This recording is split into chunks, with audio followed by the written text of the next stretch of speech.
Quarto appuntamento stagionale di penalty, tutto il calcio di cui il calcio vero non parla mai. Siamo in onda su Gold 78, tutte le domeniche a partire dalle 18:30 sino alle 20:30, come al solito gli ultimi 30 minuti dedicati ai campioni di penalty, ma potete seguire la nostra trasmissione anche in diretta Facebook sulla pagina Tortorici Ettore. Vi voglio anche dare il nostro riferimento WhatsApp per qualsiasi contatto con la redazione di penalty, il numero è il 328 5358 101.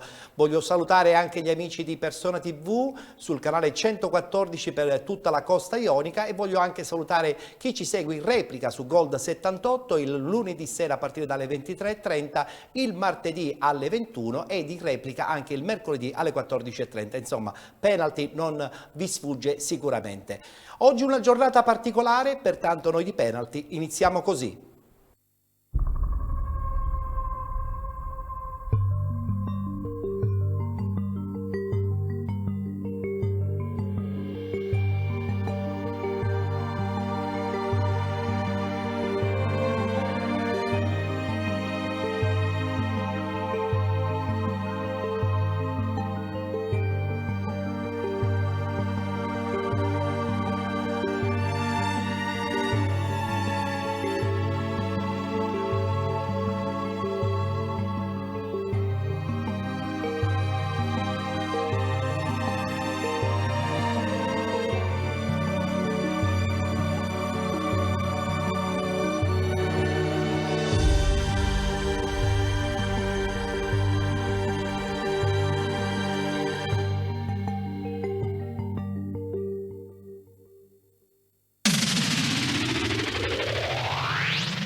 Giornata mondiale dedicata contro le violenze a tutte le donne e chiaramente abbracciamo tutte le donne che seguono anche la nostra trasmissione sportiva.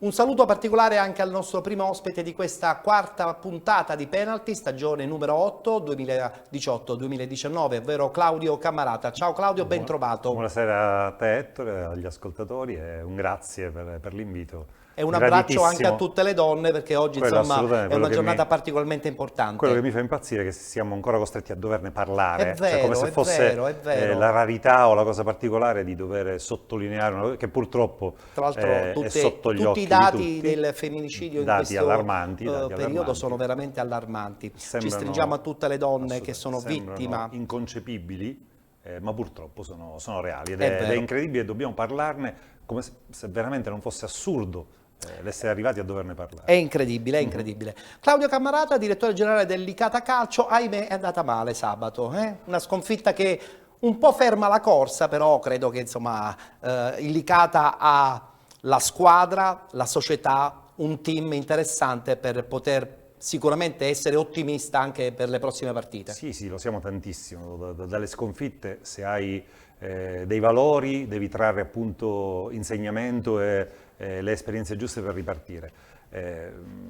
Stavamo andando veramente molto bene. Anche troppo, devo dire. Non solo dal punto di vista dei risultati, proprio anche dal punto di vista statistico, forse poi ne prendevamo qualcuno in più, ma sai, quando stai vincendo 6-1 ci sta che molli e poi fai un risultato da calcio a 5, da futsal, il 7-3. È vero. E ieri abbiamo avuto la disgrazia di vivere due partite contemporaneamente in una, perché per 37 minuti siamo andati in vantaggio, non abbiamo concesso niente. Poi c'è stato qualche piccolo inconveniente. Un'espulsione da Striscia la Notizia e da lì ne è cominciata un'altra partita all'interno della quale comunque, pur in controllo, abbiamo perso molti equilibri e alla fine, quando le cose devono andare male, ci vanno. Sono d'accordo. Sì. Approfondiremo chiaramente il discorso riguardante il Licata e tutto l'intero girone A del campionato di eccellenza tra poco, perché prima dobbiamo parlare della Serie D. Subito il tabellino dei risultati di questa 12ª giornata. Marsala batte Castrovillari 4-1, Città di Messina batte Cittanovese 1-0, Bari batte Gela 2-0, Aciriale batte Igea Virtus 2-0,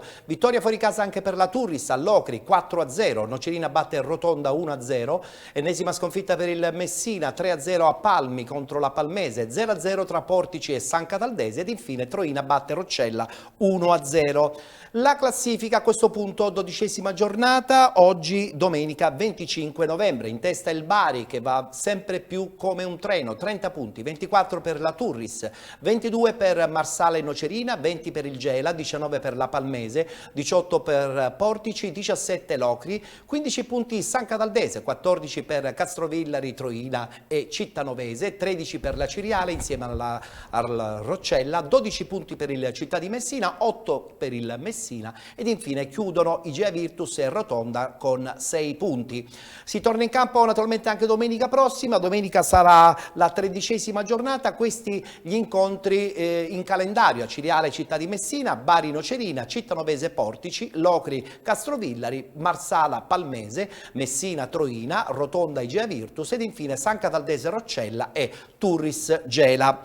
Beh, a questo punto con il qui presente Claudio voglio subito dare una battuta su questo girone I del campionato di Serie D.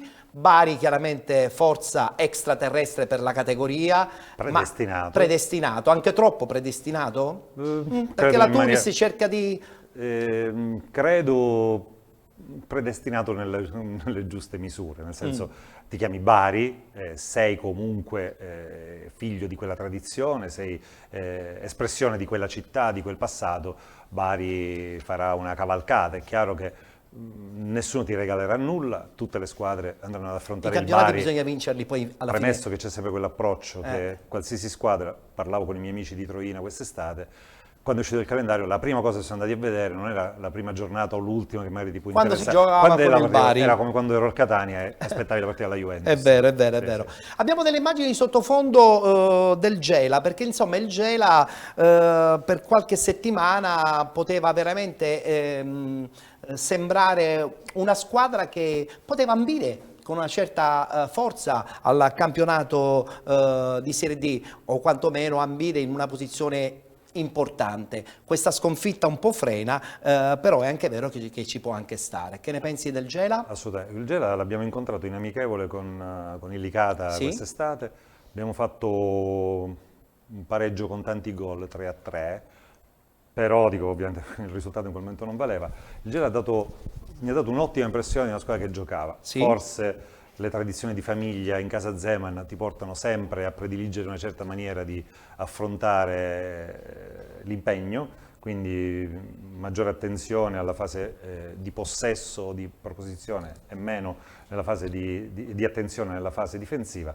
Però sinceramente avrei pensato a un bellissimo campionato, non da quarto o quinto posto, un po' meno, quindi stanno facendo ancora meglio di quelle che erano le promesse. Assolutamente. Voglio salutare l'arrivo del direttore sportivo della Ragusa Calcio, campionato di promozione, Santo Palma. Ben trovato Santo. Buonasera, buonasera a tutti. Buonasera anche a te. E una battuta veloce subito su questa stagione di Serie D per le squadre siciliane.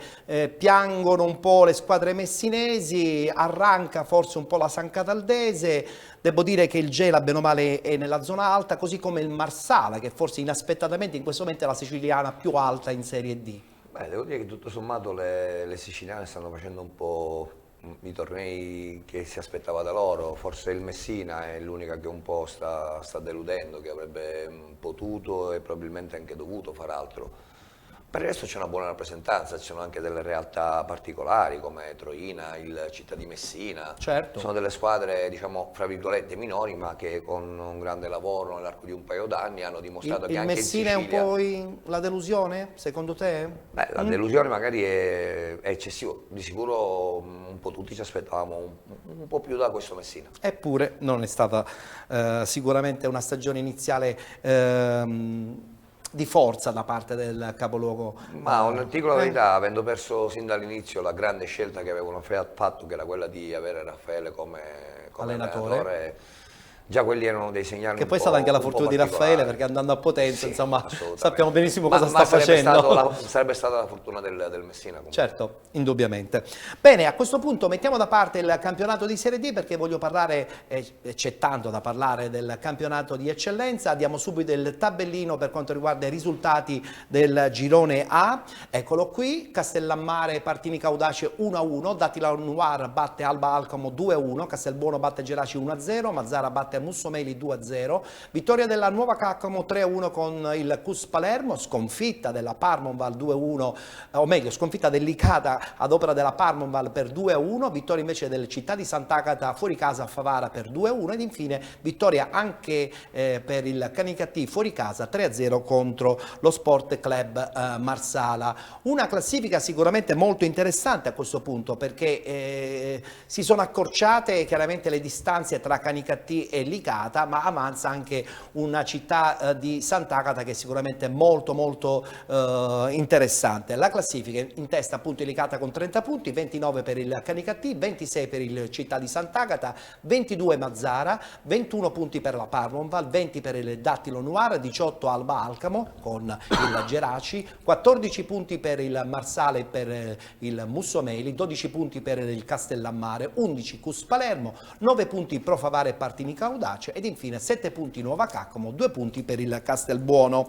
Beh, la settimana prossima sarà una settimana molto interessante, perché ci sarà questo scontro quasi al vertice tra Licata e Città di Sant'Agata, ma il tabellino completo lo leggiamo adesso. Alba Alcamo giocherà contro il Mussomeli, Cus Palermo Sport Club Marsala, Canicattì Castellammare, Licata Città di Sant'Agata come abbiamo detto poc'anzi, Mazzara Parmonval, Nuova Caccamo Pro Favara, Partini Caudace Geraci ed infine chiuderà Castelbuono Dattilo Noir. Siccome insomma gli argomenti sono tantissimi anche in questo girone A del campionato di eccellenza, guardiamoci subito il servizio della vittoria un po' a sorpresa secondo me della Parmonval nei confronti del Licata e poi insomma avremo modo di parlare anche con i nostri ospiti.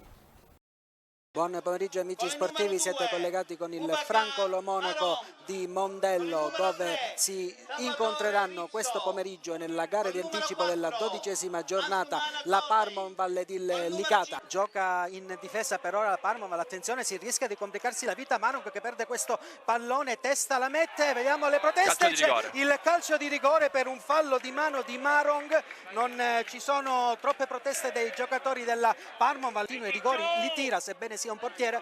Ecco Cannavò che si appresta a battere la rincorsa, Cannavò il tiro, la tocca soltanto Tarantino e Cannavò per l'ennesima volta non sbaglia mai dal dischetto, passa il Licata in vantaggio, sono nemmeno passati 7 minuti di gioco ed il Licata sblocca il risultato al Franco Lo Monaco. Antonio Cannavò, il cross sul secondo palo, la tocca Stassi ma la palla si perde di 1 metro alla destra di Federico Valenti. Attenzione. Convitto ruba palla, l'errore di Bernardo Convitto, sbaglia un gol praticamente fatto. Convitto ha avuto l'occasione del 2-0 e sbaglia il gol più semplice forse della sua carriera a Licata. Adesso punta centralmente Cincotta, prova l'imbucata, c'è il fallo di San Giorgio, arriva anche per lui rosso addirittura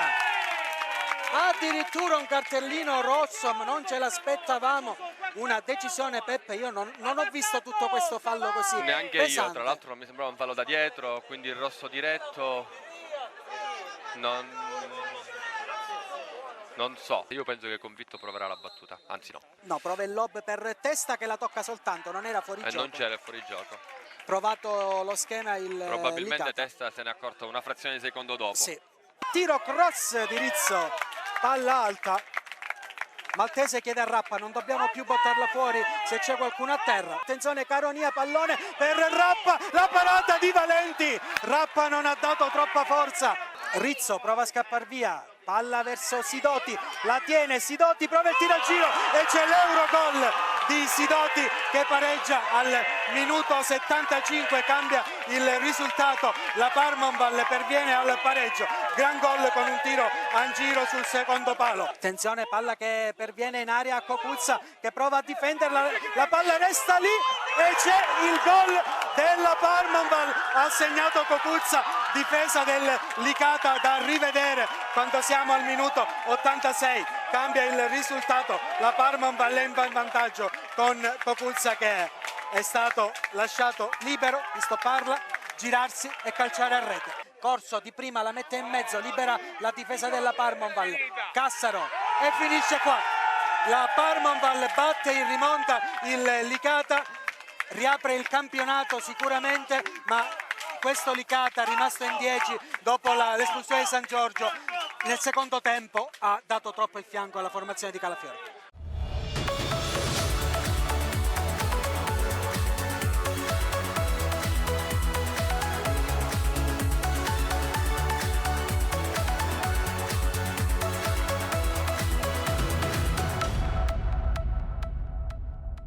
Secondo me è una sconfitta indolore, Claudio. Io credo che continuo a dire che insomma, questo Licata non può pensare di andare male adesso, perché questa sconfitta forse inaspettata resetta qualche cosa, anche se non credo che ce ne sia proprio bisogno. Tanto con tutto l'affetto che ho nutro nei tuoi riguardi, contesto l'aggettivo indolore, fatto veramente male. Vabbè, indolore nel senso che comunque sì. non avete perso quantomeno la prima, la prima posizione in classifica. era anche difficile perdere, perché eravamo più 4, il problema è che abbiamo 4. dato parecchio ossigeno a Canicattì e Certo. Sant'Agata, sai.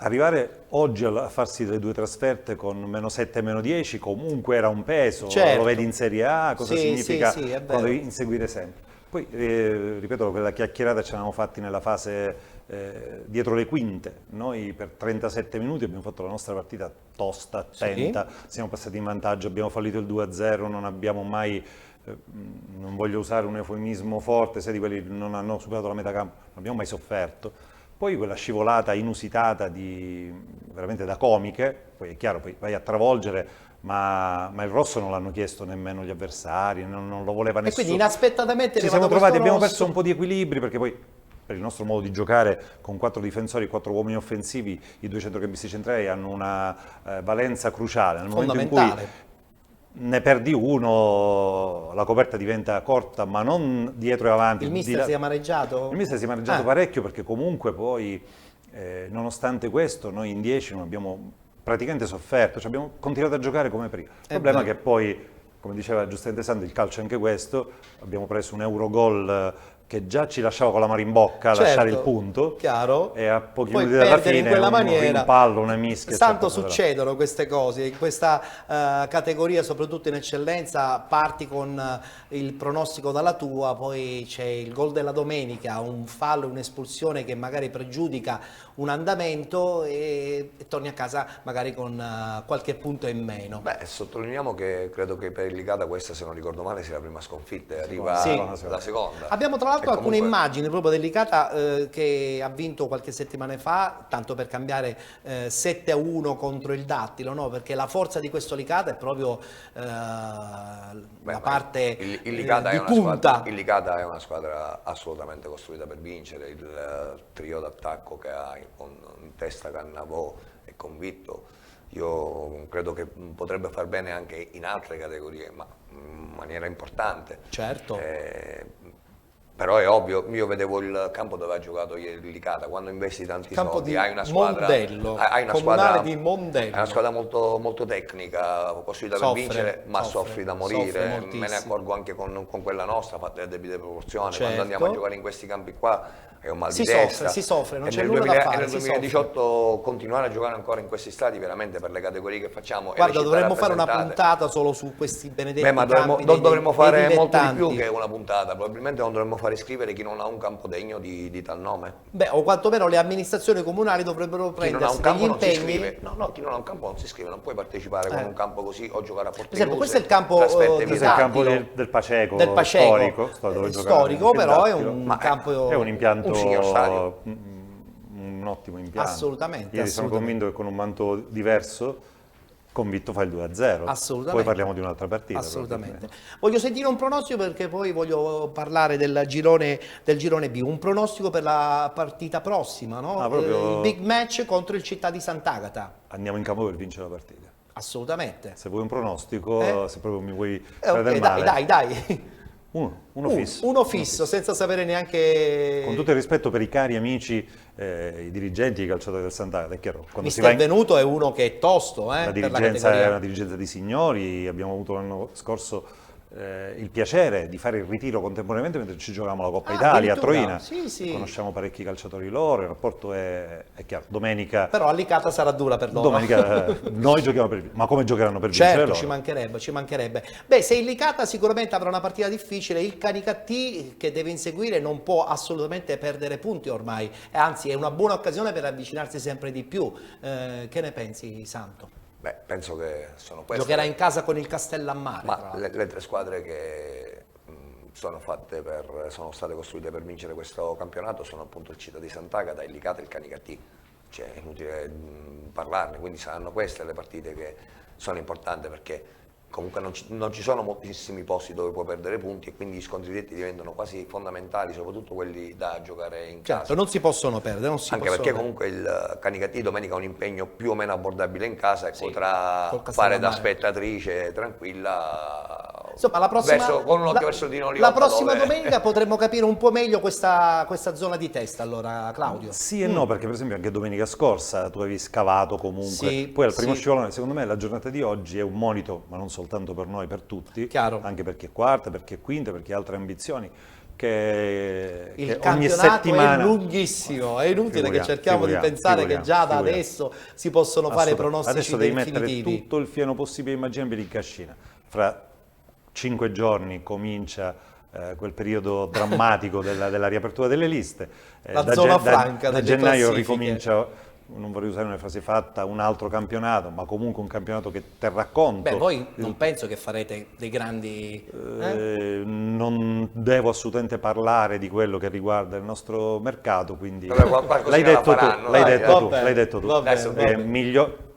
Anche la Juventus, dico, se può migliorare, Sì, migliora. sì, quindi, sì, certo. anche noi siamo attentissimi e... Ma c'è da dire che loro hanno perso anche qualche giocatore importante, quindi magari va rimpiazzato.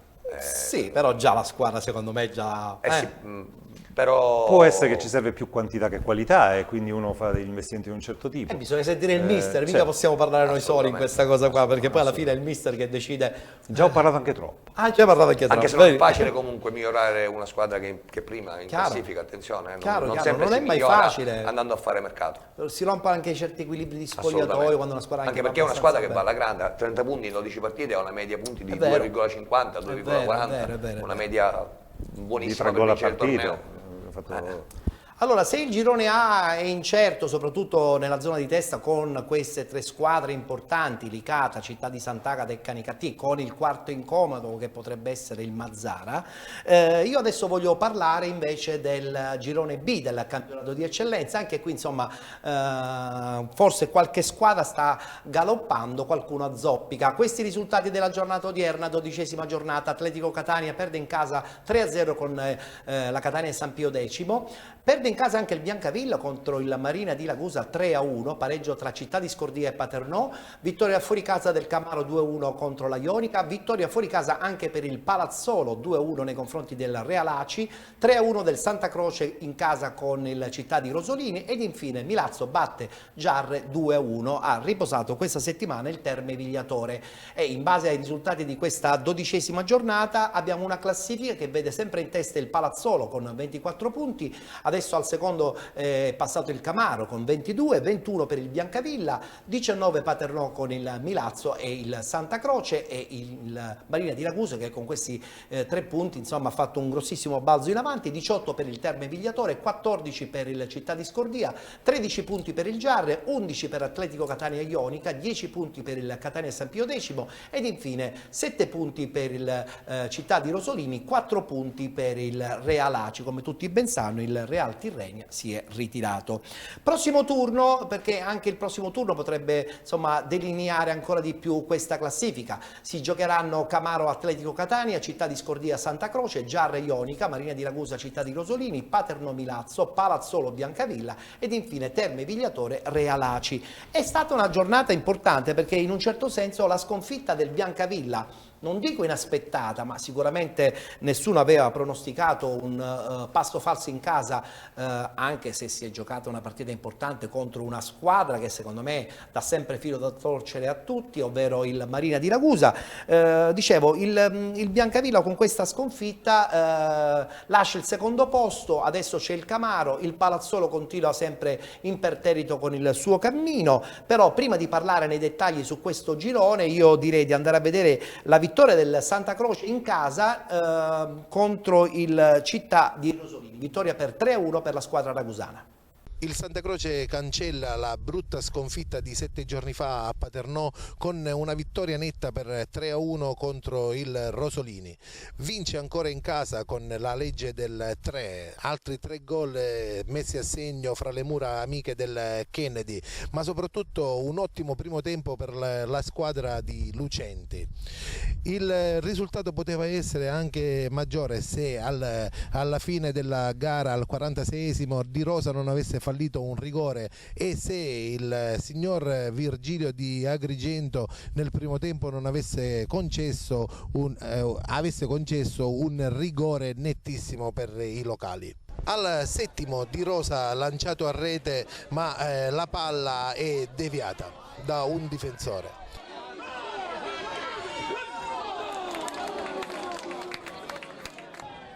Al nono, cross di Ascia, palla deviata da un difensore del Rosolini, interviene Leone e con una zampata mette la palla in rete.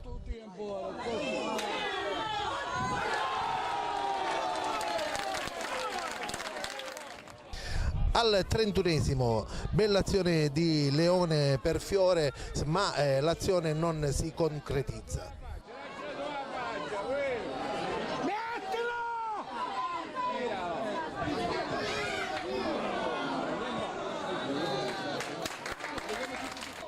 Al 33esimo Scerra supera Fornoni che è lo stesso portiere del Rosolini, lo mette a terra, ma per l'arbitro non ci sono gli estremi per concedere il penalty. Al 36esimo il raddoppio, cross di Ascia per Scerra che in mezza girata mette in rete con la palla che va a sbattere prima sulla traversa e poi entra nel sacco. Nella ripresa al 23esimo il Rosolini gli viene concesso un rigore per un fallo di mani di Evola. Dal dischetto si presenta Rizza ed è la rete per i Granata. Al 37esimo su azione di corner una semirovesciata in aria di Ravalli con la palla che termina sopra la traversa. Al 39esimo la terza rete del Santa Croce, Leone si accentra al limite d'aria e scaglia un tiro che si va a depositare sull'angolino alla destra di Fornoni.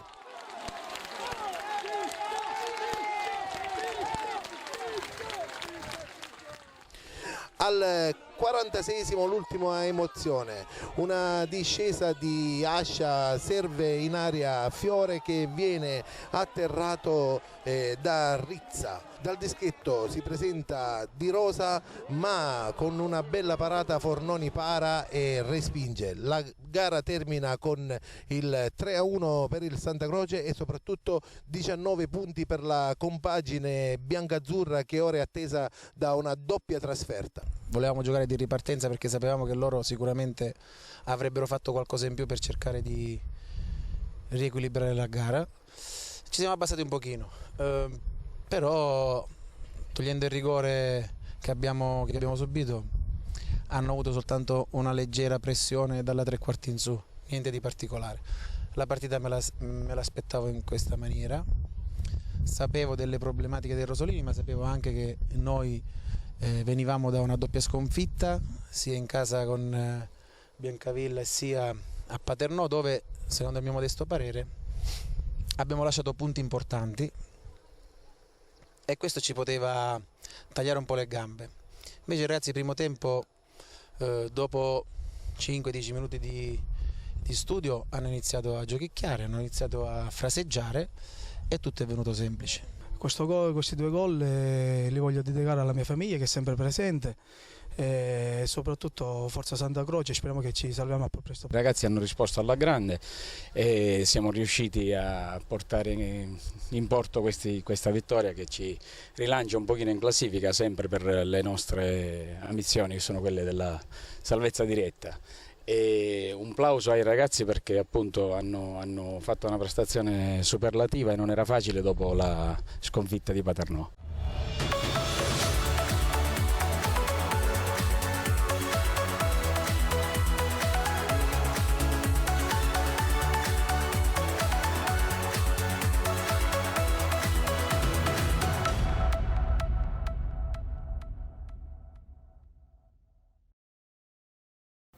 Vittoria dunque per la squadra allenata da Lucenti. Santo, dove può arrivare questo Santa Croce e soprattutto il Biancavilla, no? Che oggi, seppur perdendo, credo che possa essere comunque un'altra squadra importante della zona alta di questo girone B del campionato di eccellenza?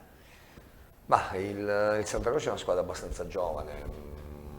Onestamente secondo me sta facendo anche un po' più di quello che si aspettavano addirittura loro, perché hanno fatto veramente tanti punti, tante vittorie importanti anche. Solo la settimana scorsa sono andati vicinissimo a vincere anche a Paternò. A Paternò, sopra di 3 gol, poi hanno perso 4-3. Il Biancavilla invece un pochettino è un po', non dico una delusione perché comunque non ha la corazzata costruita l'anno scorso assolutamente. Eppure no, quest'anno ha una eppure lì. Ma è lì perché quest'anno il girone B al momento ancora non ha un padrone. Ti perché delude? se dopo, non è questo che mi delude, ma chi vuol vincere il torneo non può avere 24 punti dopo 11 giornate. Ecco perché ancora lì c'è quel grande assembramento. Se ci fosse stata una squadra come il Licata con 30 punti, il torneo sarebbe già quasi finito, perché la seconda ne ha 22. Probabilmente questo campionato che sta sembrando il campionato, perché se non sbaglio il Camaro è secondo ma ha una partita in più, quindi stiamo parlando già di un gap di 5 punti del Biancavilla. E in testa abbiamo questo Palazzolo, perché adesso con delle immagini del Palazzolo voglio sentire il vostro parere, perché se abbiamo parlato di un livellamento è anche vero che questo Palazzolo sono molto regolari, potrebbe essere una passeggiata per loro questa stagione? Passeggiata non c'è mai, però se continuano con questa regolarità e al contempo con questo rendimento zoppicante, altalenante, tutte le altre, se vedi dalla seconda che ha una partita in più alla settima, mi pare ci sono 3 punti in totale. Quindi significa che veramente quando io sono secondo e gioco con te quinta perdo. Stanno facendo, mi pare, così dall'inizio del campionato. È vero, è molto particolare questo basta girone la B. regolarità al Palazzolo per scavare un fosso. Non hanno fatto risultati clamorosi, però hanno risultati clamorosi forse non li ha fatti neanche lo Scordia, Santo Palma, uno Scordia che vince, perde, insomma non ha questa regolarità che probabilmente nel campionato d'eccellenza, soprattutto in questa prima fase, è importante, no? Perché stabilizzi una classifica e poi dopo decidi appunto a dicembre se tentare il grande salto oppure mantenere soltanto la categoria. Beh, ma io non credo che lo Scordia sin dall'inizio abbia fatto una squadra per i playoff, assolutamente no, ha fatto una discreta squadra per raggiungere l'obiettivo che si sono prefissati, che credo che sia la salvezza, e devo dire la verità, la possono anche ottenere perché hanno comunque una buona squadra. Di sicuro il fatto, hanno pagato molto l'infortunio di Desi, li ho visti 2 volte nelle ultime 2 settimane. Ti sono piaciuti? Assolutamente sì, è sempre una squadra quadrata che rispecchia anche il carattere del suo proprio allenatore, mister, certo. sì, di non arrendersi mai a qualche giocatore molto importante in questa categoria. Attenzione perché almeno 2, se ma questo Scordia importanti. non può aspirare forse a posizioni alte in classifica, può tentare insomma con la Coppa Sicilia. Abbiamo delle immagini proprio della vittoria contro il Camaro che ha permesso giustamente alla squadra di Scordia di tentare, chissà, magari la carta della Coppa, no? Anche se lì anche un po' ma è dispendioso però la Coppa, perché in eccellenza sembra comunque, facile, ma non è così. La Coppa di eccellenza devi andare a vincere la Coppa Certo, Italia, chiaro, quindi io non credo che lo Scordia abbia né l'interesse né la forza né economica e neanche a livello di organico per poter stare dietro anche alla Coppa in genere chi vuol giocare su. Il Camaro forse in questa partita ha pensato forse di mollarla questa Coppa. No, il Camaro è una squadra giovane, il Camaro è in grado di fare tutto. Quando giochi con un 2000 d'attacco e altri 2000 un po' in mezzo sparsi nel campo, hanno un progetto giovane, hanno un progetto importante. Sappiamo come lavorano. Non sono partiti per vincere, quindi diciamo che nella loro crescita ci stanno anche queste sconfitte qua. Quanta crescita invece c'è all'Icata, Claudio, con il settore giovanile? Il settore giovanile l'anno scorso non esisteva. Ah bene, bella notizia. Siamo riusciti a a mettere in piedi una squadra juniores alla quale abbiamo attinto poco.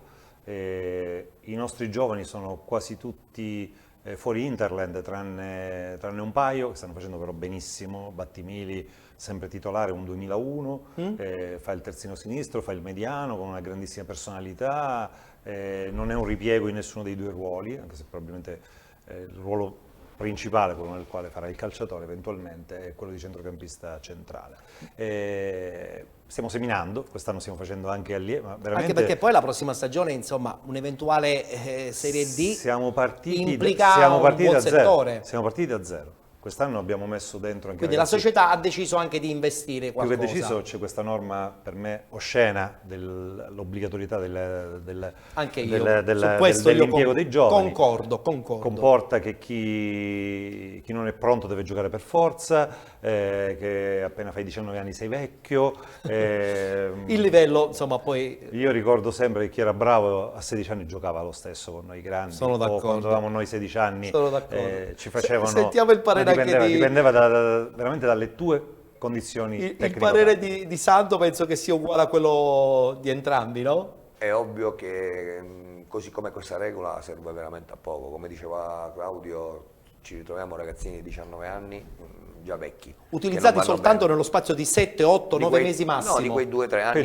Quei 2-3 anni nel caso in cui c'è già qualcosa in più. Io sarei onestamente più che altro per l'età media nei campionati dilettantistici e non per i juniors. L'età media sarebbe qualcosa di importante se proprio vogliamo portare avanti i giovani, ma anche se poi ricordiamoci che i campionati dilettantistici servono per divertirsi, non sempre, perché da tante parti non sono visti. Beh, qualcuno non ci sono investe fatti. pure anche dei soldi. Stavo dicendo, in tantissime parti come a Licata, come a Ragusa, non vengono visti come campionati dilettantistici perché è come se fossimo dei professionisti per il lavoro che andiamo a fare giornalmente. Claudio, quotidianamente. Quotidianamente, quindi Claudio ne sa qualcosa. Però per il resto si potrebbe fare benissimo. Deve essere anche un po' così, se no la parola dilettante sarebbe ma questo è superflua usarla. Ma questo infatti è un grande equivoco, perché non si può chiedere o non si può definire dilettante un calciatore che lavora 5 giorni a settimana per allenarsi e la domenica lavorare. Sono le cose strane della federazione. Ma sì, se vogliamo ancora nasconderci, va prendiamoci in benissimo. giro. Noi siamo specialisti. Per non parlare poi degli ingaggi. In queste cose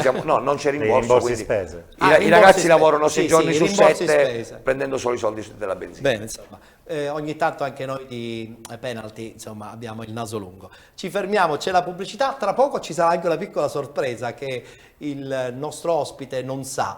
Parlo di Claudio Cammarata. Tra poco ti facciamo una sorpresa. È stata una cosa che ci siamo inventati qualche giorno fa e quindi faremo una sorpresa a Claudio Cammarata. Ci vediamo tra poco dopo la pubblicità.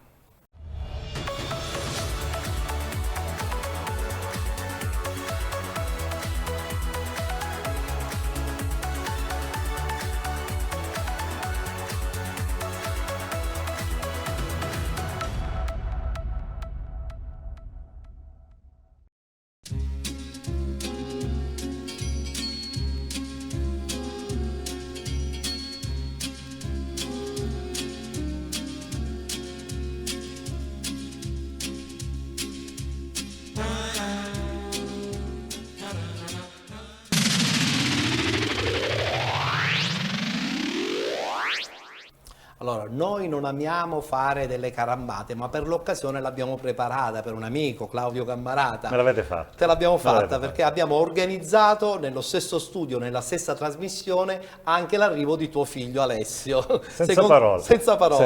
Infatti l'abbiamo tenuto nascosto e poi all'ultimo l'abbiamo fatto entrare in studio. Salutiamo quindi Alessio Cammarata che gioca nel campionato di prima categoria con il Calcio Belpasso. Meglio specificare tra FC e Calcio Belpasso perché insomma nemici o amici? Tanti conoscenti, quindi comunque non nemici, però è chiaro che ci sia una rivalità. Bene. Anche se insomma Claudio, insomma una squadra in prima categoria penso che sia sufficiente, 2 in un paese come Belpasso. Ne parlavamo poco fa con Santo, facciamo il calcolo di quanti comuni non hanno più la squadra rispetto a... È vero. Dico sempre ai nostri tempi. Veramente forse una politica di incentivo, non paghi l'iscrizione, qualcosa potrebbe può studiare la un'idea. federazione per riportare al calcio tantissimi paesi dell'Interland che mancano tra l'altro. Totalmente. È vero. Campionato di promozione, subito il tabellino dei risultati di questa giornata, la 12ª, chiedo scusa, il girone A, Don Bosco Partinico Balestrate 3-3, vittoria del Gattopardo 1-0 con l'Albatros Lercara, 5-0 del Casteltermini con il Camarat, 1-0 Don Bosco Missilmeri con il Monreale, 3-0 dell'Olimpica Agragas contro il Visborgo Nuovo, 3-0 anche per l'Oratorio San Ciro e San Giorgio contro la Folgore Castelvetrano, 3-0 del Salemi con il Vallelunga ed infine il Villabate che batte in casa la Libertas 2010 per 2-1. In classifica abbiamo ancora la conferma del Salemi con 28 punti, poi con 26 l'Oratorio San Ciro e San Giorgio, 26 anche per il Don Carlo Missilmeri, 25 per il Monreale, 20 per il Casteltermini, in salita l'Acragas con 19 punti, 18 Don Bosco Partinico e Vallelunga, 17 punti per l'Albatros e Lercara, 13 per Folgore e Gattopardo, 11 Balestrate, 10 punti Villabate e Libertas 2010 ed infine chiudono il Camarat con 8 punti e la Visborgo Nuovo con 3 punti. In testa questo Salemi con 28 punti che oggi ha vinto fuori casa, ma ha vinto anche l'Oratorio San Ciro e San Giorgio, per intenderci Marineo Calcio, 3-0, guardiamoci il servizio e poi una chiacchierata anche con i nostri ospiti in studio. Addentratici in un tour de force con gare importantissime, vincere ora conta più che mai, amici spettatori dal Comunale di Belmonte Mezzagno, un saluto a tutti da Antonino Di Fede. Si gioca la 12ª giornata del campionato di promozione Girone A di fronte Marineo e Folgore Castelvetrano. Pallone in verticale per Amato che la tocca servendo Puleo a tu per tu con Barone, la spedisce alta. Scarpinato apre benissimo per Arena, ancora il numero 7 del Marineo che si accentra al limite dell'area, Arena calcia col sinistro, pallone fuori. Lancia ancora a servire Arena! Francesco Arena, poco prima della fine del primo tempo, porta meritatamente in vantaggio il Marineo, 1-0. Scarpinato serve il filtrante per Ribaudo che salta un avversario, Ribaudo! L'incrocio dei pali gli dice di no. Punizione per il Marineo battuta da Lapi direttamente in mezzo, dove c'è Scarpinato che salta più in alto del portiere, ma la mette a lato. Punizione per la Folgore Castelvetrano battuta in mezzo, Carovana stacca di testa ma non trova la porta. Ribaudo è andato via in velocità, taglia Scarpinato che viene servito in area di rigore, Scarpinato calcia alto. Ribaudo vuole scatenare il contropiede per il Marineo, Ribaudo c'è Montalbano alla sua destra che viaggia con un treno e viene servito, Montalbano ripropone in mezzo per Ribaudo, Ribaudo palo e poi la palla che termina in rete, quello che prima gli aveva tolto il Legno glielo restituisce, Dario Ribaudo segna il gol del 2-0 per l'Oratorio Marineo. Montalbano servito tutto solo, non può sbagliare, Giuseppe Montalbano segna il gol del 3-0, cala il tris il Marineo. Non c'è più tempo, il Marineo batte 3-0 la Folgore Castelvetrano, squadra di mister Pagano che si porta a quota 26 punti in classifica e conferma il suo periodo più che positivo dentro le mura del campo di Belmonte Mezzagno, 6 vittorie su 6 partite giocate sinora.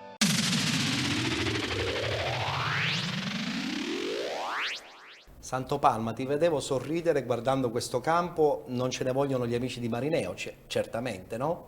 Beh, ne parlavamo prima. Sappiamo le condizioni di questi campi. Andiamo a giocare in strutture che veramente ci viene da piangere solo perché ci amiamo, spiazzano anche. Ma solo perché amiamo questo sport, mettiamo anche a repentaglio l'incolumità dei nostri calciatori giocando in questi posti qua.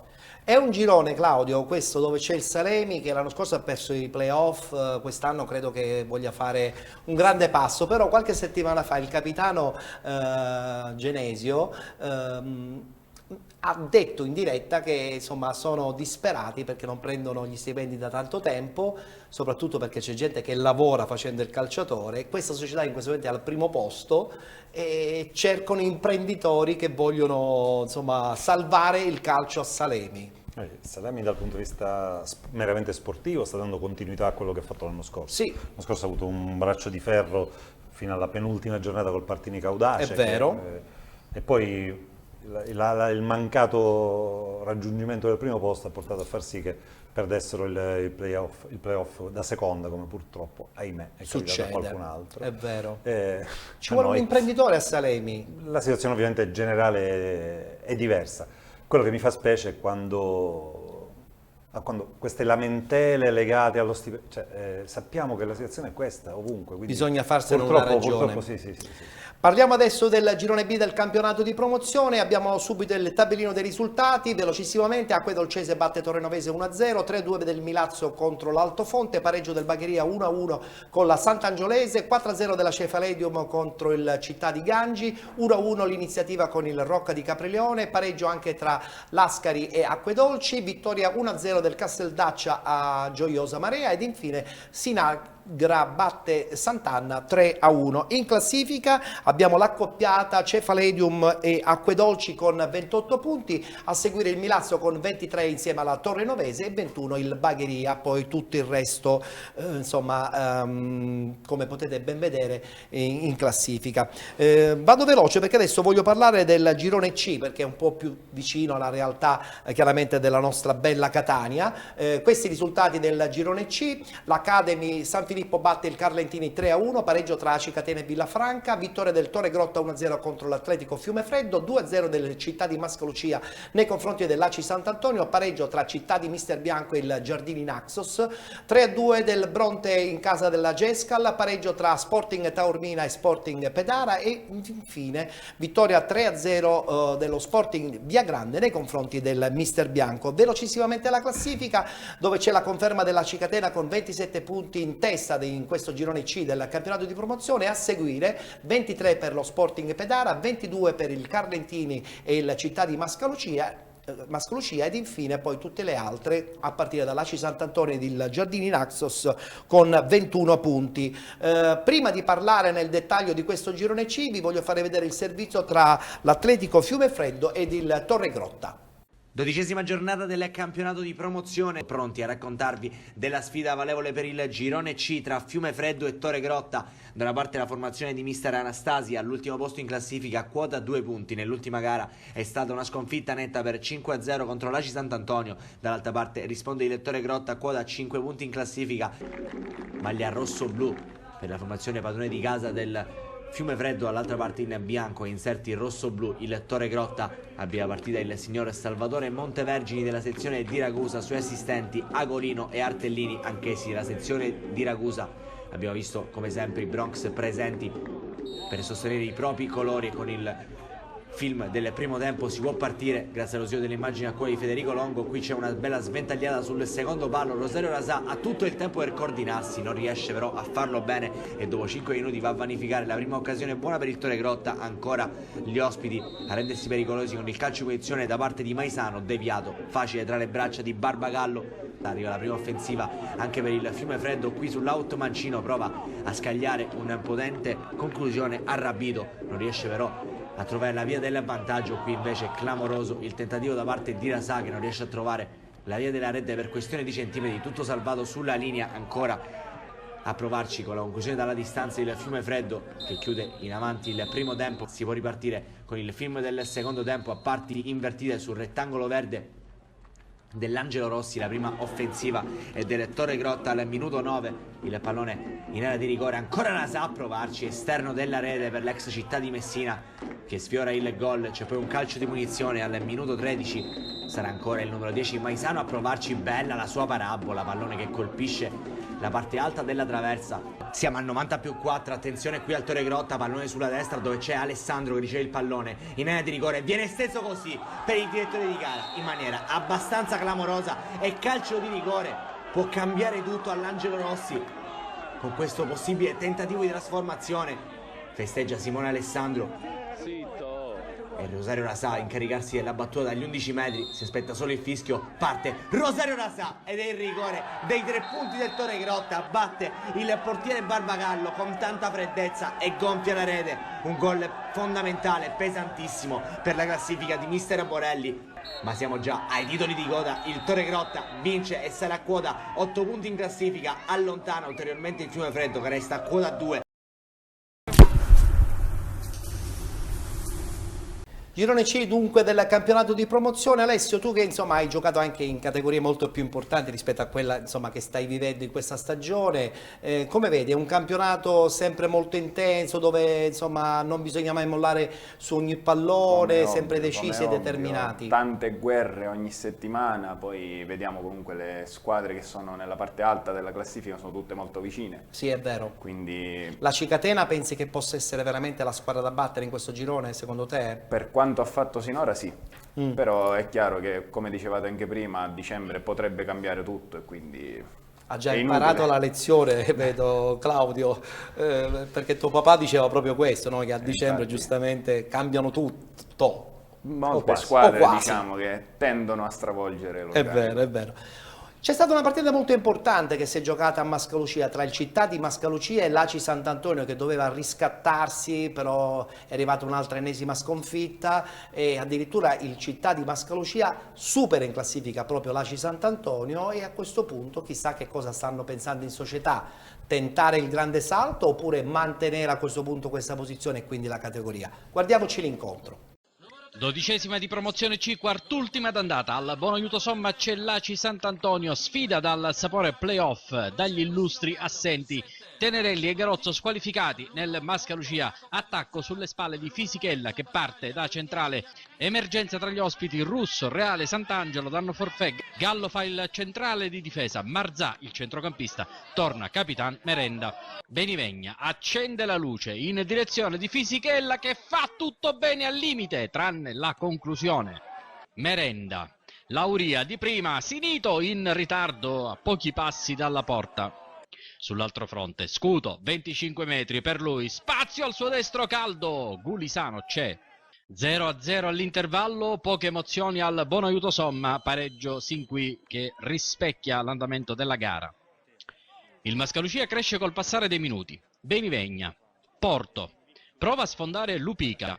Al riparo alla meno peggio l'Aci Sant'Antonio e allora Porto di testa, efficace il pressing di Lupica che costringe Diaby al retropassaggio, Gulisano, crack totale, Volpe, Fisichella in agguato e rete, Mascalucia in vantaggio al quarto d'ora.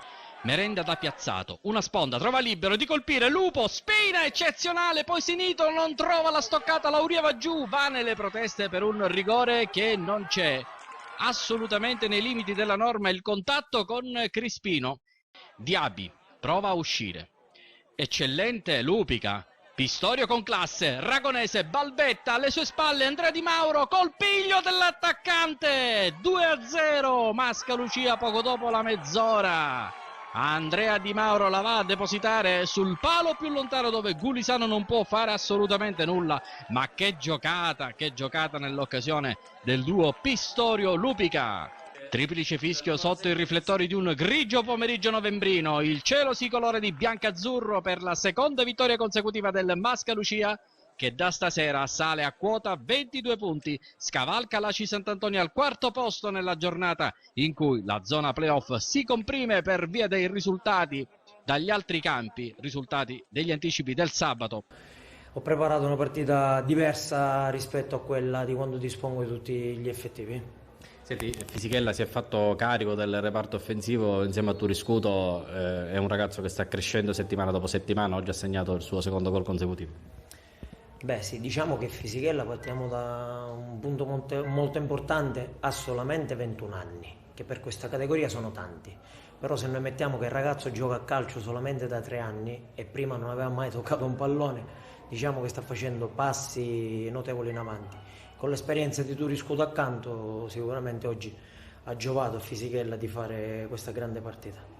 Sicuramente abbiamo perso 2 partite immeritate, quella di Giardini e quella in casa con il Carlentini, pur perdendo 3-1, ma secondo me immeritate, però non mi pianga addosso. Adesso siamo ripartiti di nuovo con delle vittorie che ci daranno molta fiducia per il proseguo del campionato.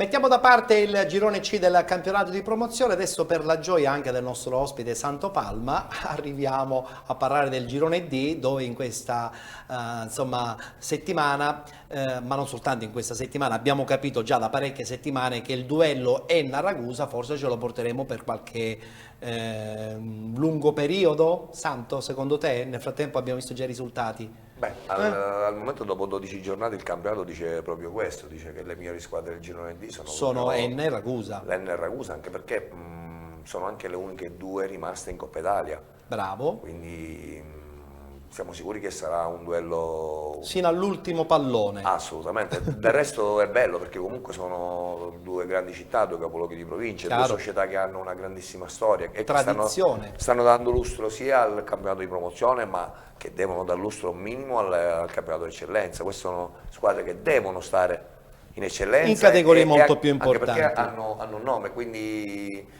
sappiamo che intanto noi dobbiamo fare tanti punti, poi fra 10-12 giornate ne parliamo, a vedere. Sì. Ne parliamo. Allora guardiamo comunque intanto i risultati di questa giornata, la 12ª, appunto l'Atletico Scicli batte il Frigentini 2-0, Real Siracusa Belvedere 5-1 nei confronti della Barrese, Caramineo chiaramente non si è giocata, 0-3 per la Don Bosco 2000, 2-2 tra Megara, Augusta e New Pozzallo, vittoria del New Modica con il Caltagirone per 2-0, 3-0 del Ragusa nei confronti del Floridia, 3-1 dell'Enna nei confronti dello Sporting Edubea ed infine pareggio tra Sporting Priolo e Ragusa. In classifica però è anche vero che in questo momento l'Enna è in testa perché c'è il discorso del Caramineo che si è ritirato, pertanto con una partita in più, Enna con 31 punti, 28 per il Ragusa, 23 per il Real Siracusa Belvedere, 19 per Caltagirone e Pozzallo e poi via via tutte le altre.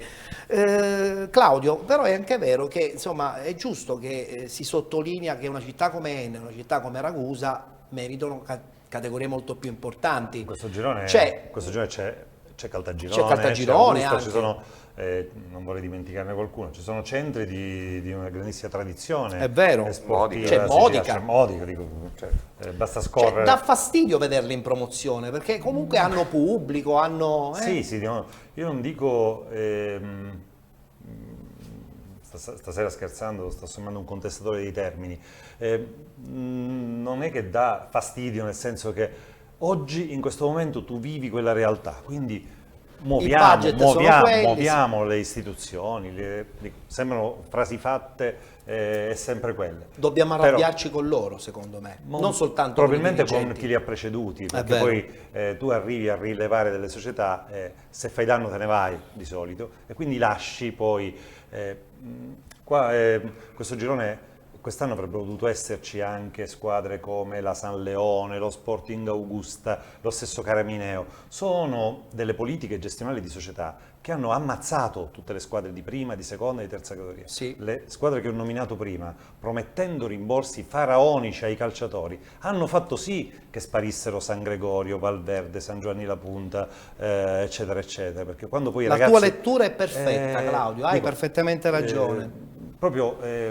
Vanno ad avvelenare il sistema, per cui poi non puoi reggere e ci il viene confronto amarezza con questo. dentro per chi ama il calcio. Ti ritiri, alla fine poi tu che hai fatto dei passi così lunghi non riesci a gestirti i campionati che hai vinto e poi fuori. Ci sono gli 11 ripescaggi dell'anno scorso sappiamo. E i buchi di ripescaggio che sino all'ultimo insomma il Ragusa ha sperato di usufruire, no? Poi invece la federazione vi ha relegati ad un anno ancora in promozione. Beh, alla fine però la categoria nostra di appartenenza è la promozione. Noi avevamo fatto una lecita domanda di ripescaggio qualora ci fossero stati dei posti che comunque quest'anno purtroppo non c'erano, ma avevamo dichiarato sin dalla prima conferenza stampa datata 1 giugno che noi andavamo a Ragusa per vincere il torneo. E secondo me i pronostici si stanno non siamo mai nascosti, ma il campo ci dice che quello che la società aveva in testa ha dimostrato di poterlo fare e di portarlo avanti anche in un abbiamo alcune immagini dell'Enna, perché insomma l'Enna, lo hai detto appunto qualche minuto fa, è veramente la vostra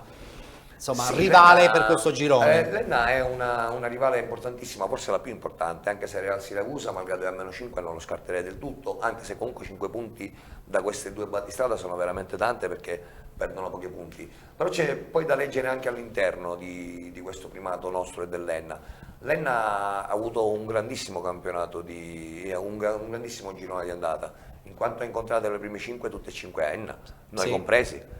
Noi invece Può abbiamo... incidere questa cosa, eh?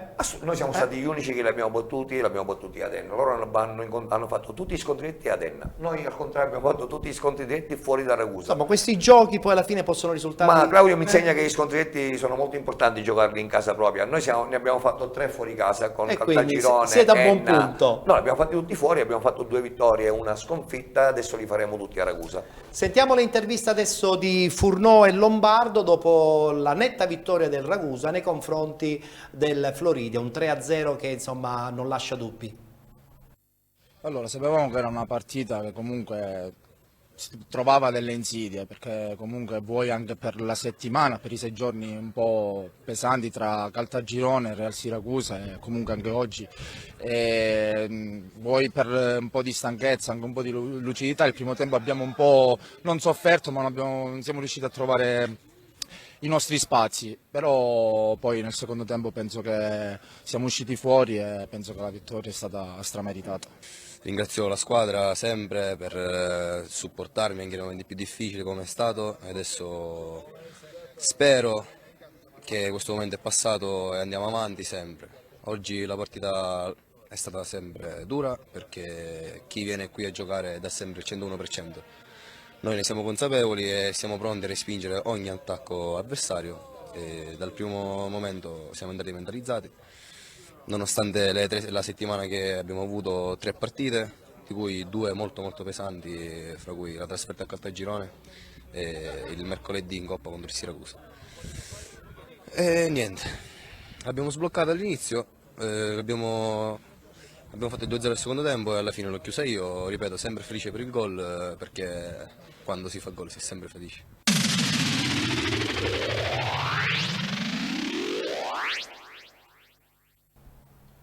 Si discute, si chiacchiera. Alessio, che ne pensi di questo Ragusa? Ma anche di Sotto questo minacce Enna? non posso insultarli perché sotto... ho il direttore accanto, sono sotto minacce. Quindi cioè, tuo papà più un direttore sportivo, insomma, non puoi sbagliare. Non posso sbagliare. Deve pesare ogni deve pesare ogni singola parola che dice. Sicuramente sono 2 squadre che davvero, dicevamo prima, potevano fare un'altra categoria. Sono attrezzate per fare un'altra categoria. Tifi più Ragusa o... Non posso rispondere diversamente. Ma poi scusa, quelli che tifano Enna li hai già invitati tutte nelle scorse settimane. È vero, per l'Enna. va bene. Bene, passiamo adesso al campionato di prima categoria, così ci avviciniamo anche alla chiusura. Vi ricordo che alle 20 poi partirà come al solito la rubrica I campioni di penalty. Il girone A, velocissimamente qualche risultato importante: il Città di Carini che pareggia in casa contro l'Unitas Sciacca 2-2 e soprattutto il San Giorgio Piana che pareggia con il Fulgatore 2-2.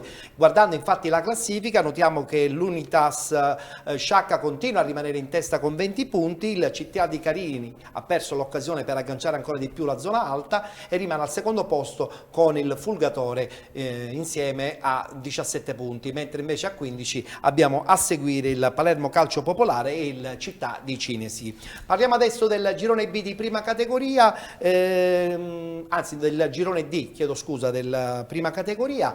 Beh, su tutti sottolineiamo l'ennesima vittoria del Valdinisi, l'8ª vittoria consecutiva, 3-0 nei confronti della Juvelina 1958. Gli altri risultati velocissimamente: Monforte batte Duilia 3-0, Nike Torino Club batte Promende 1-0, 5-1 dell'Atletico Messina nei confronti dell'Orsa, 1-0 della Città di Calatabbiano nei confronti della Randazzo, 2-0 della Santo Domenico di Vittoria nei confronti della Zafferana ed infine pareggio tra Saponara e Sant'Alessio. In classifica, come avevo anticipato, 24 punti, straordinario successo del Valdinisi, a seguire il Città di Calatabbiano con 22, 16 per l'Atletico Messina e poi a seguire tutte le rimanenti squadre. Voglio sentire adesso con delle immagini di sottofondo sul Valdinisi il nostro amico Santo Palma, perché il Valdinisi che l'anno scorso ha perso la finale playoff con la Cicatena, quest'anno, e tra poco sentiremo anche le parole del direttore generale,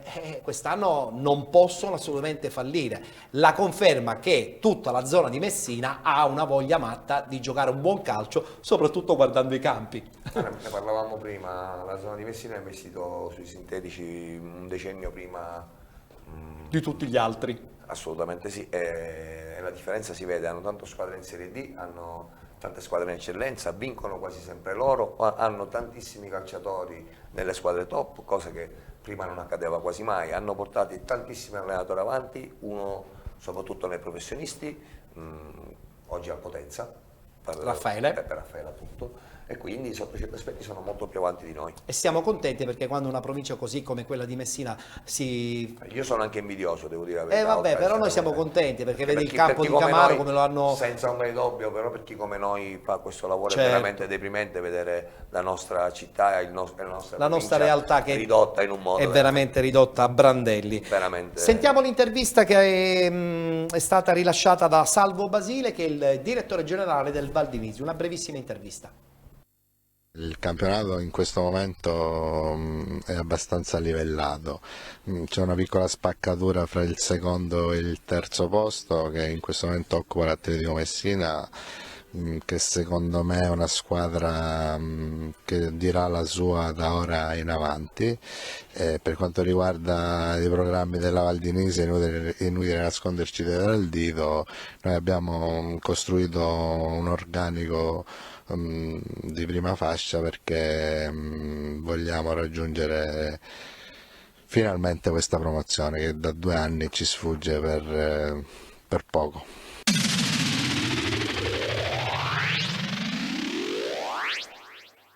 Tanta soddisfazione dunque in quella di Valdinisi per questa straordinaria stagione 2018-2019 proprio del Valdinisi. E parliamo adesso del girone E e qui insomma Alessio ci potrà raccontare nei dettagli come sta andando questo campionato. Guardiamo subito i risultati, dove il Calcio Belpasso vince nei confronti del Militello Val di Catania 2-1, Calcio Giare batte Francofonte 2-1, vittoria della Leo Soccer nei confronti dell'ex capolista Aci Bonaccorsi 2-0, vittoria del Belpasso a Masca Lucia per 2-0, la Nisiana vince nei confronti del Russo Sebastiano per 2-1, Palagonia batte Villaggio Sant'Agata 2-1 ed infine Santa Lucia batte Città di Catania 1-0. In classifica il Palagonia balza in testa adesso con 22 punti, la Nisiana segue con 19, 16 la Cibonaccorsi e poi via via tutte le altre. Alessio, intanto una domanda che devo fare per forza ad un tesserato di una cittadina come Belpasso. Perché 2 squadre? Lo so che tu sei un giocatore, però perché 2 squadre a Belpasso? FC Belpasso e Belpasso Calcio. Sicuramente sarebbe stato probabilmente anche più produttivo unire le forze. Ecco. Però è chiaro, si tratta di 2 progetti diversi che non hanno avuto l'idea o non hanno avuto la volontà di unirsi. Forse dopo questa stagione magari si renderanno conto che unendo le forze... È capitata l'anno scorso la stessa cosa ad Augusta, l'anno scorso ero lì Megara e adesso e hanno Sporting. deciso di unire le forze, probabilmente, possibilmente. Anche perché Belpasso, diciamolo pure, è una bellissima realtà, voglio dire, una bella struttura, piazza, anche la piazza. Uno dei pochi posti dove si può giocare a pallone sul sintetico, quindi voglio dire, eccolo qui, la stavamo vedendo. E quindi insomma, se Belpasso unisce le forze, magari si può ritornare a certi livelli. Categorie più alte. Che stagione è la vostra, quella di quest'anno? La nostra è una stagione che è partita come una stagione per arrivare a un posto di mezza classifica, diciamo. Sì. Però cercheremo con questo famoso mercato di dicembre di migliorare la situazione e magari ambire a qualcosa di più. Allora dovremmo parlare con tuo papà per sapere se rimani o meno a Belpasso oppure non c'entra niente papà. Non c'entra niente, ma queste sono... Tu rimarrai a Belpasso allora? Sì, beh, può darsi che il progetto che ha sposato Alessio è un progetto interessante, che ne pensi? Assolutamente. Claudio? Alessio nel calcio non è mio figlio. Mi piace questa carambata. Sì. Nel calcio Alessio non è mio figlio. È un giocatore. Non gli ho mai consigliato una squadra, anzi forse gli ho sconsigliata. Addirittura? Quando capita, magari conosco determinati personaggi un po' meglio di lui. Chiaro, è logico. Però Ale è lui che mi dice quest'anno giocherò là, ma non parliamo prima. Se tutti i papà fossero come te in questo mondo del calcio dilettantistico e giovanile soprattutto. Quando vado a vedere le partite a volte eccedo perché comunque qualcosa di bocca mi scappa. Ci può anche stare. A volte anche di più di qualcosa. Però dico, nella fase, quella del rapporto personale con i miei figli, ne ho anche un altro. Libertà assoluta. Quasi quasi, quando Alessio era al Catania io venivo tacciato dagli altri di non far nulla per la carriera di mio figlio. Nel senso, là tu devi sposare permesso che facevo il professionista in Serie A, certo. Devi sposare una linearità assoluta, cioè devi essere Chiaro. tu a dire a tuo figlio, hai 16 anni, vattene a giocare con i grandi e ti metti 3 anni contro gente di 90 kg e di 30 anni. Fai esperienza. Io non sei un giocatore di Serie A. una lancia a suo favore perché Sì. non ha mai detto, anche quando ero piccolo, qualunque partita venissi a vedere, comunque potevo fare 9 cose positive e una negativa. Confermo la correttezza, perché anch'io ho avuto modo di conoscere tanto tempo fa Claudio, confermo la correttezza professionale nel suo lavoro, Sì, è questo straordinario senza dubbio, sotto questo punto di vista, non anche perché è dal presente. punto si parla tanto dei genitori che pressano, Sì, mister, sì, arbitri, eccetera. sappiamo. Su 10 episodi della mia partita, se uno negativo in macchina si parlava soltanto di quello È negativo. vero. Voglio sentire velocissimamente la questione due squadre a bel passo, sia da parte di Santo che di Claudio. Claudio.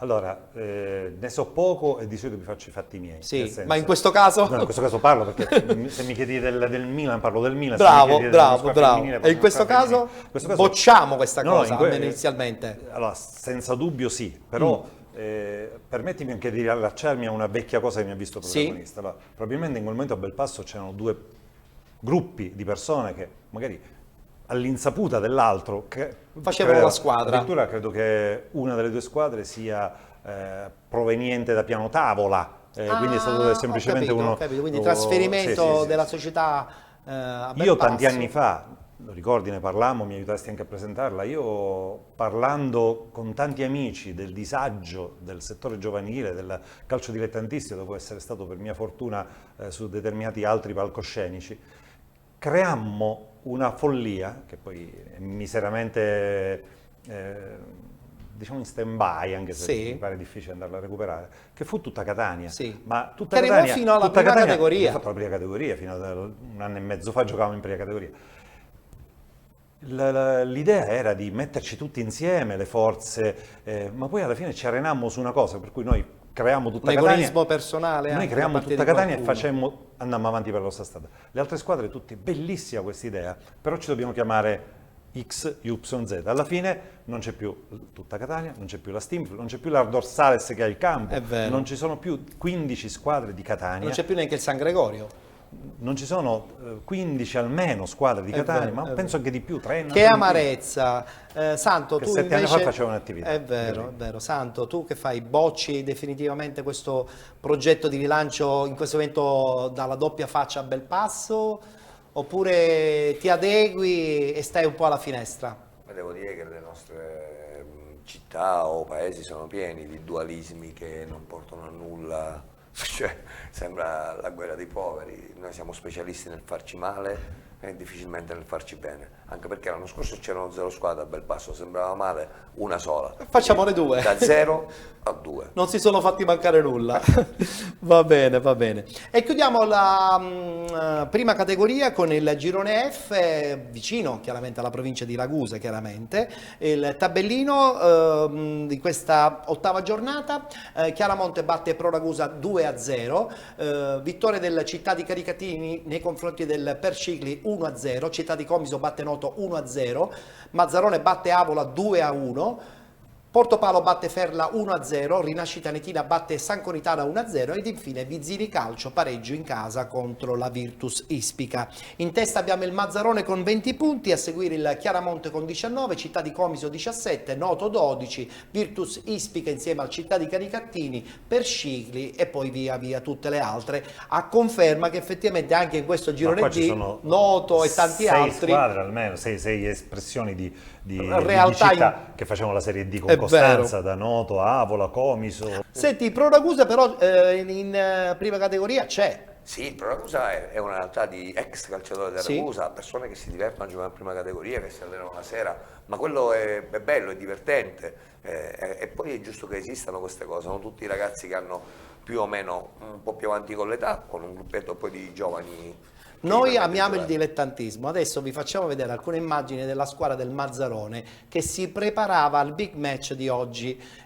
Queste sono alcune immagini che sono state realizzate ieri in preparazione del campo, cioè gli stessi dirigenti che chiaramente rullano il campo con il furgone, preparano. Ecco, io voglio essere molto sincero, a me questo dilettantismo così piace. Sfondi una porta aperta. Cioè, a me questo dilettantismo Alessio piace. che mi è testimone, noi in prima categoria facevamo le trasferte con il presidente che comprava i panini, li affettavamo, mettevamo e li mangiavamo nei gazebo di Sacchitello. Addirittura. Le nostre trasferte erano lì all'aria aperta. La vera parola del dilettantismo, per che forza fa così colore comunque nel mondo del calcio dilettantismo. Per forza così. Sì, se lo fai in un paese come Mazzarone va benissimo. Anche se Mazzarone credo che insomma sia una bella realtà che anche dal punto di vista economico stanno facendo grossi investimenti. Sì, ma tu immaginati a Claudio che gira con la sua bella macchina a tirare, a tirare il campo allicata. Immaginati un po' a girare. Allicata lo rovinerei. No, beh, in questo caso non mi sembra proprio il caso. Sì, sì. Ho fatto tante cose nel calcio, quella mi manca. Ma insomma un po' tutti abbiamo rullato il campo. Assolutamente. Ci chi non ha messo le reti, chi non ha segnato il campo con il gesso. L'ho fatto tante volte. Questo mi manca. Io una volta anche per permettere a Valverde di disputare una partita quando ero direttore con la scopa a togliere l'acqua in quell'angolo. Mamma mia, bellissimo. Amiamo il dilettantismo, questo dilettantismo così puro ci piace e fa parte della nostra essenza da dilettanti. Allora, siamo nella parte conclusiva, carrellata con i nostri ospiti. Oggi abbiamo fatto questa bella carambata. Effettivamente conferma che non sapevi nulla. Sì. Abbiamo invitato tuo figlio Alessio nella seconda parte e te lo abbiamo catapultato in studio. Allora, senti, ritornando a chiudere il discorso di Licata che è determinato, prossima partita importantissima, tutta la cittadinanza penso che sarà coinvolta. Abbiamo un pubblico che è fra i maggiori, forse numericamente il maggiore della categoria, coprendo forse entrambi i gironi. È vero, le vicissitudini di qualche piazza che comunque avrebbe le potenzialità. Ma anche in fatto di curriculum, voglio dire anche. Sì, ma anche le strutture magari non lo permettono a tutti. Abbiamo dei bei numeri per quello che riguarda le presenze domenicali, una grande passione. Ed è solo l'eccellenza. Gli ingredienti ci sono tutti, poi ripeto, purtroppo ogni tanto si scivola, ma è il percorso che va fatto in questa maniera. Allora in bocca al lupo per la prossima partita, difficile ma importante contro il Città di Sant'Agata. Santo, a te che dirti? In bocca al lupo te l'ho fatta all'inizio stagione, hai confermato con il tuo lavoro già da aprile che una società organizzata può arrivare lontano. In questo momento siete in corsa sia in Coppa che in campionato, avete questa battaglia personale tra virgolette con l'Enna. Ottimismo e programmazione? Ma lavoro più che altro, tanto lavoro, la programmazione l'abbiamo già fatta, è ovvio che stiamo sempre svegli, anche se dico la verità, probabilmente non faremo quasi nulla a dicembre, ritengo difficile poter migliorare. Confermi il fatto che effettivamente quando si cambia si rischia poi dopo di sbagliare mossa. Ma io non vedo cosa puoi migliorare una squadra che è sempre stata prima dal primo momento, che ha la miglior difesa, il miglior attacco, il miglior rendimento esterno, il miglior rendimento interno e che sia rimasta nelle ultime 8 di Coppa Italia. Non sempre prendendo giocatori importanti si migliora. Vuoi lanciare un messaggio ai tifosi ragusani? Perché insomma qualche settimana fa c'è stato un momento in cui tu avevi deciso di lasciare, poi sei rientrato, approfittane per la passerella di penalti, potrebbe essere... Voglio ringraziare i tifosi ragusani e anche le istituzioni, a cominciare dal sindaco, mi sono stati tutti molto vicini in questo mio momento un po' particolare dove... Era un fatto personale, diciamolo. No, era un fatto tra me e il Presidente, era un fatto di lavoro, di sviluppo. Volevo smentire questa cosa, non ci sono riuscito. Allora, tu sai che su queste cose, su questa mia dimensione, a parte di essere diretto, in tanti ci hanno costruito verità che non sapevo neanche io. Io la verità la so io e il Presidente, c'è il momento in cui tra due persone che lavorano insieme si può anche sbattere la porta. Probabilmente ho anche esagerato. Parli con Claudio che insomma il fatto di Presidente ne ho avuti parecchi. Mi sono anche dimesso, però poi a volte sai è meglio confrontarsi anche duramente per poi ritrovare l'equilibrio e continuare a lavorare. E la squadra insomma non ha subito la squadra ha poco da subire, la squadra lavora alla grande, la società fa stare da Dio, la squadra pensa solo a giocare. Sei contento del mister Resciti? Questa è una battuta. Ma mi dai un assist invece per fargli dei grandissimi complimenti. Non è facile per un allenatore quasi alle prime esperienze come il nostro dover gestire un organico importante come quello del Ragusa di quest'anno. Lui lo sta gestendo alla grande, sta riuscendo a tirar fuori il massimo da quello che da ognuno dei ragazzi. Si sta guadagnando la conferma per la prossima stagione. Ma guarda, ti dico la verità, era molto più difficile confermarlo quest'anno, dato e considerato l'anno scorso, che probabilmente l'anno prossimo, dato quello che sta facendo. Va bene, allora in bocca al lupo per il proseguo della stagione. Grazie. Un saluto anche ad Alessio Cammarata che mi ha aiutato in questa carambata in studio, dato che suo papà non sapeva assolutamente nulla. Per te chiaramente stagione tranquilla a bel passo, cercando magari di Speriamo guadagnare ambire a posizioni in qualcosa di classifica. Il mister è contento attualmente della rosa oppure anche lui poi vorrà fare qualche Siamo richiesta? in evoluzione, abbiamo cambiato il mister da poco, quindi chiaramente, come solitamente avviene, anche lui porterà i suoi Ci vuole uomini, il casco. quindi- Ci vuole il casco allora. Esatto. Va bene, un augurio dunque anche ad Alessio Cammarata. Allora noi ci congediamo da voi e ringraziamo come al solito la parte tecnica coordinata da Giuseppe Giuffrida, in regia abbiamo come al solito il nostro Andrea Salerno, mix audio per Roberto Di Marco e anche la collaborazione tecnica di Carmelo Sant'Angelo. Appuntamento con penalty domenica prossima a partire dalle 18:30. Ricordiamo che adesso al termine di questa solita ora e 30 la nostra trasmissione prosegue con la rubrica dedicata ai campioni di penalty, ovvero i grandi giocatori che hanno lasciato un segno indelebile anche nella fantasia di tutti noi calciofili. Riproponiamo in questa puntata, dopo il grande successo, la figura di Roberto Baggio e Diego Maradona, che sono veramente il top, devo dire. È piaciuto tantissimo questo momento dedicato a questi due grandi personaggi che abbiamo deciso di riproporre anche in questa terza puntata. Quindi vi lasciamo con Baggio e Maradona. L'appuntamento con penalty ritornerà naturalmente puntualissimo domenica prossima alle 18:30. Grazie a tutti, arrivederci.